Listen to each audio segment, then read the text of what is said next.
This video is brought to you by Shine Armor and also South Motors Honda. Special thanks to South Motors Honda for allowing me to use their vehicle to use this cleaning product. But let's make our way to the rear of this beautiful Honda Civic Si. As you guys can see, the rear spoiler is dirty. It does have some caked up dirt and whatnot. So like I mentioned, Shine Armor is sponsoring this video. This is a fortified quick coat.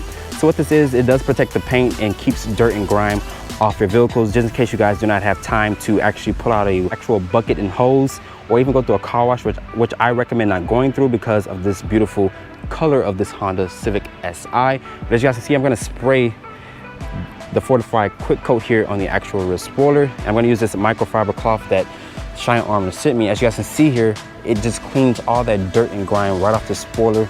It does leave it shining. You guys can't even tell that it was even dirty in the beginning, but this is a really nice product. Be sure to check out the description box down below to save 20% off your purchase by using discount code DRIVE. And as you guys can see, also with me wiping the rear spoiler, the microfiber cloth here is now dirty. As you guys can see, it did basically eliminate that dirt and grime off the rear spoiler. As you guys can see, look at the other side there. I'm just gonna wipe it down. As you guys see, now it's gonna leave the rear spoiler shiny and whatnot. But special thanks to Shine Armor and also South Motors Honda for allowing me to use their cleaning products and also for allowing me to use the vehicle. But be sure to check out the description box down below.